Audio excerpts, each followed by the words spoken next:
Hello everyone, welcome back to my channel. ಇವತ್ತಿನ recipe ಮೊಗೆಕಾಯಿ ದೋಸೆ. ಈ ದೋಸೆಗೆ ಉದ್ದಿನಬೇಳೆ, ಅವಲಕ್ಕಿ ಯಾವುದು ಕೂಡ ಬೇಡ. ಕೇವಲ ಕೆಲವೇ ಸಾಮಗ್ರಿಗಳಿಂದ ಈ ರುಚಿಯಾದ ಹಾಗೆ ಅಷ್ಟೇ ಆರೋಗ್ಯಕರವಾದ ದೋಸೆಯನ್ನು ಮಾಡಿಕೊಳ್ಳಬಹುದು. ಈ ತರಕಾರಿಗೆ ಮಂಗಳೂರು ಸೌತೆಕಾಯಿ ಅಂತಲೂ ಹೇಳುತ್ತಾರೆ. ನಮ್ಮ ಕಡೆ ಮೊಗೆಕಾಯಿ ಅಂತ ಹೇಳುತ್ತಾರೆ. ನಾನಿಲ್ಲಿ ದೋಸೆ ಮಾಡಲು 1 ಕಪ್ ರೇಷನ್ ರೈಸ್ ಹಾಗೂ 1 ಟೇಬಲ್ ಸ್ಪೂನ್ ಮೆಂತ್ಯವನ್ನು 3ರಿಂದ 4 ಸಲ ಚೆನ್ನಾಗಿ ತೊಳೆದು, ಇದರಲ್ಲಿ ಧೂಳು ಕೊಳೆ ಎಲ್ಲ ಇರುತ್ತದೆ, ಹಾಗಾಗಿ 3ರಿಂದ 4 ಸಲ ಚೆನ್ನಾಗಿ ತೊಳೆಯಬೇಕು. ಆಮೇಲೆ ಅಗತ್ಯ ಇದ್ದಷ್ಟು ನೀರನ್ನು ಹಾಕಿ 5ರಿಂದ 6 ಗಂಟೆಗಳ ಕಾಲ, ಅಥವಾ ಟೈಮ್ ಇದ್ದರೆ ಮತ್ತು ಹೆಚ್ಚು ಹೊತ್ತು ನೆನೆಸಿದರೂ ಪರವಾಗಿಲ್ಲ. ಅಕ್ಕಿ ಮೆಂತ್ಯವನ್ನು ಹೆಚ್ಚೊತ್ತು ನೆನೆಸುವುದರಿಂದ ತುಂಬ ನೈಸಾಗಿ ರುಬ್ಬಬಹುದು. ಈಗ ನಾನಿಲ್ಲಿ ಮಂಗಳೂರು ಸೌತೆಕಾಯಿಯನ್ನು ಕಟ್ ಮಾಡ್ಕೊಳ್ತಾ ಇದ್ದೇನೆ. ಇಲ್ಲಿ ನಮಗೆ 1 ಕಪ್ ಅಕ್ಕಿಗೆ ಅರ್ಧ ಮಂಗಳೂರು ಸೌತೆಕಾಯಿ ಸಾಕು.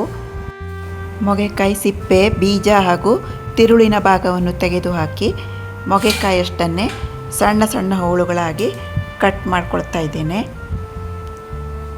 ಈ ಥರ ಕಟ್ ಮಾಡಿಕೊಂಡು ಮತ್ತು ಇದನ್ನು ಸಣ್ಣ ಸಣ್ಣ ಹೋಳುಗಳನ್ನಾಗಿ ಕಟ್ ಮಾಡಿಕೊಳ್ಬೇಕು. ತಿರುಳು, ಬೀಜ ಕೂಡ ಪದಾರ್ಥ ಮಾಡಲಿಕ್ಕೆ ಬರುತ್ತದೆ. ಇದರ ತಂಬುಳಿಯನ್ನು ಕೂಡ ನಮ್ಮ ಕಡೆ ಮಾಡುತ್ತಾರೆ ಹಾಗೂ ಸಿಪ್ಪೆಯ ಚಟ್ನಿಯನ್ನು ಕೂಡ ಮಾಡುತ್ತೇವೆ. ಈಗ ಇದಕ್ಕೆ ಅರ್ಧ ಕಡಿ ತೆಂಗಿನಕಾಯಿ ಬೇಕು. ಹಾಗಾಗಿ ಇಲ್ಲಿ ನಾನು ಅರ್ಧ ಕಡಿ ತೆಂಗಿನಕಾಯಿಯನ್ನು ತುರಿದುಕೊಂಡಿದ್ದೇನೆ. ಈಗ 5ರಿಂದ 6 ತಾಸು ಆಗಿದೆ. ಅಕ್ಕಿ ಕೂಡ ನೆನೆದಿದೆ. ಇಲ್ಲಿ ಮೊಗೆಕಾಯಿ ಪೀಸನ್ನು ನುಣ್ಣಗೆ ರುಬ್ಬಬೇಕು. ಕಟ್ ಮಾಡಿದ ಮೊಗೆಕಾಯಿ ಪೀಸನ್ನು ಮಿಕ್ಸರಿಗೆ ಹಾಕಿ ನುಣ್ಣಗೆ ರುಬ್ಬಿಕೊಂಡು ಬರ್ತೇನೆ. ಈಗ ರುಬ್ಬಿದ್ದಾಗಿದೆ. ಇದೊಂದು ಪಾತ್ರೆಯಲ್ಲಿ ತೆಗೆದಿಟ್ಟುಕೊಳ್ಳೋಣ. ಇಲ್ಲಿ ನೆನೆಸಿಟ್ಟ ಅಕ್ಕಿ ಹಾಗೂ ಮೆಂತ್ಯ ಕಾಳು ಚೆನ್ನಾಗಿ ನೆನೆದಿದೆ. ಇದನ್ನು ಮಿಕ್ಸರ್ ಜಾರಿಗೆ ಹಾಕುವ. ಹಾಗೆ ತುರಿದಿಟ್ಟ ತೆಂಗಿನ ತುರಿಯನ್ನು ಕೂಡ ಇದರೊಟ್ಟಿಗೆ ಸೇರಿಸುವ. ಈಗ ಇಲ್ಲಿ ರುಬ್ಬಲು ನೀರನ್ನು ಸೇರಿಸಬಾರದು. ರುಬ್ಬಿಟ್ಟ ಮಂಗಳೂರು ಸೌತೆಕಾಯಿ ಪಲ್ಪನ್ನೇ ಹಾಕಿ ಚೆನ್ನಾಗಿ ನೈಸಾಗಿ ರುಬ್ಬಿಕೊಂಡು ಬರಬೇಕು. ಈಗ ನಾನು ನೈಸಾಗಿ ರುಬ್ಬಿಕೊಂಡು ಬಂದಿದ್ದೇನೆ. ಇದನ್ನು ಒಂದು ಪಾತ್ರೆಗೆ ಸೇರಿಸುವ. ಇಲ್ಲಿ ದೋಸೆ ಹಿಟ್ಟನ್ನು ನೈಸಾಗಿ ರುಬ್ಬಬೇಕು. ಒಂದು ಚೂರು ಕೂಡ ತರಿ ಇರಬಾರ್ದು. ಇದನ್ನು ಈಗ ಪಾತ್ರೆಗೆ ಹಾಕಿ ಮಿಕ್ಸ್ ಮಾಡಬೇಕು. ನೋಡಿ, ನಾನಿಲ್ಲಿ ತೋರಿಸ್ತಿದ್ದೇನಲ್ಲ, ಅಷ್ಟೇ ನೈಸಾಗಿ ರುಬ್ಬಬೇಕು. ಈಗ ಇಲ್ಲಿ ಮಿಕ್ಸರ್ ಜಾರಿಗೆ ಹಿಡಿದ ಹಿಟ್ಟನ್ನು ಕೂಡ ಸ್ವಲ್ಪ ನೀರನ್ನು ಹಾಕಿ ಇದಕ್ಕೆ ಸೇರಿಸಿದ್ದೇನೆ.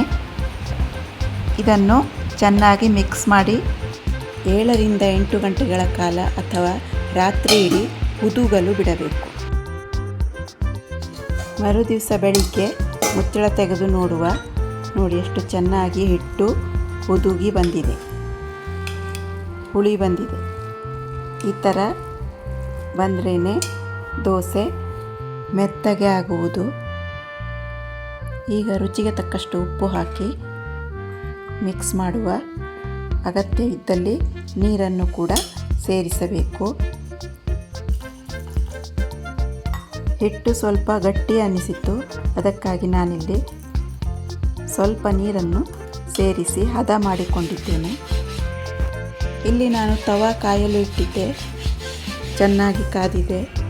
ಈಗ ಸಣ್ಣ ಉರಿಯಲ್ಲಿ ಇಟ್ಟು ನೀರನ್ನು ಚಿಮುಕಿಸಿ ಎಣ್ಣೆಯನ್ನು ಕೂಡ ಸವರಿಕೊಂಡು ದೋಸೆಯನ್ನು ಹಾಕುವ. ನಾನು ಇಲ್ಲಿ ದೋಸೆ ಮಾಡಲು ಕಬ್ಬಿಣದ ತವಾವನ್ನೇ ಬಳಸಿದ್ದೇನೆ. ನೋಡಿ, ದೋಸೆ ಹಾಕ್ತಿದ್ದ ಹಾಗೆ ಕಣ್ಣು ಕಣ್ಣು ಬಿದ್ದಿದೆ. ಮೇಲಿಂದ ತುಪ್ಪವನ್ನು ಹಾಕಬೇಕು. ತುಪ್ಪ ಆಪ್ಷನಲ್ಲು, ನಾನಿಲ್ಲಿ ತುಪ್ಪವನ್ನು ಹಾಕಿದ್ದೇನೆ. ಎಣ್ಣೆ ಕೂಡ ಹಾಕಬಹುದು. ಮುಚ್ಚಿಟ್ಟು ಬೇಯಿಸಬೇಕು. ನೋಡಿ, ದೋಸೆ ಚೆನ್ನಾಗಿ ಏಳುತ್ತಾ ಇದೆ. ತಿರುಗಿಸಿ ಹಾಕಬೇಕು. ಈಗ ಮೊಗೆಕಾಯಿ ದೋಸೆ ಅಥವಾ ಮಂಗಳೂರು ಸೌತೆಕಾಯಿ ದೋಸೆ ತಿನ್ನಲು ರೆಡಿಯಾಗಿದೆ. ಹಾಗೆ ಇನ್ನೊಂದು ದೋಸೆ ಕೂಡ ಹಾಕುವ. ಈ ದೋಸೆ ಮಾಡಲು ನಾನು ಉದ್ದಿನಬೇಳೆ, ಅವಲಕ್ಕಿ, ಈನೋ, ಸೋಡಾ ಯಾವುದು ಕೂಡ ಬಳಸಿಲ್ಲ. ಆದರೂ ಕೂಡ ಇಷ್ಟು ಚೆನ್ನಾಗಿ ಮೆತ್ತಗೆ ಬಂದಿದೆ. ನೀವು ಕೂಡ ಮನೆಯಲ್ಲಿ ಮಾಡಿ ನೋಡಿ. ಈ ವಿಡಿಯೋ ನಿಮಗೆ ಇಷ್ಟವಾಗಿದೆ ಅಂತ ಭಾವಿಸುತ್ತೇನೆ. ಇಷ್ಟವಾದಲ್ಲಿ ಲೈಕ್, ಶೇರ್, ಕಮೆಂಟ್ ಮಾಡಿ. ಹೊಸಬರಾಗಿದ್ದರೆ ಸಬ್ಸ್ಕ್ರೈಬ್ ಮಾಡ್ಕೊಂಡು ಚಾನಲ್ ನೋಡಿ ಸಪೋರ್ಟ್ ಮಾಡಿ. ಮತ್ತಷ್ಟು ಹಳ್ಳಿಯ ರೆಸಿಪಿಗಾಗಿ ನನ್ನ ಚಾನಲನ್ನು ಸಬ್ಸ್ಕ್ರೈಬ್ ಮಾಡಿ. ದೋಸೆಗೆ ನಿಮಗೆ ಇಷ್ಟವಾದ ಚಟ್ನಿ ಅಥವಾ ಸಾಂಬಾರು ಅಥವಾ ಚಟ್ನಿ ಪುಡಿಯೊಂದಿಗೆ ಸವಿಯಬಹುದು. ತುಪ್ಪ, ಬೆಲ್ಲ ಕೂಡ ಹಾಕಿಕೊಂಡು ತಿನ್ನಬಹುದು. ನಾನಿಲ್ಲಿ ಚಟ್ನಿ ಪುಡಿ ಮೊಸರಿನೊಂದಿಗೆ ಸರ್ವ್ ಮಾಡ್ತಾಯಿದ್ದೇನೆ. ಚಟ್ನಿ ಬೀಸಲು ಕರೆಂಟ್ ಇಲ್ಲವಾಗಿತ್ತು, ಹಾಗಾಗಿ ಚಟ್ನಿ ಪುಡಿ ಮತ್ತು ಮೊಸರಿನೊಂದಿಗೆ ಸರ್ವ್ ಮಾಡ್ತಾಯಿದ್ದೇನೆ. ವಿಡಿಯೋ ನೋಡಿದ್ದಕ್ಕಾಗಿ ಧನ್ಯವಾದಗಳು. Thank you for watching.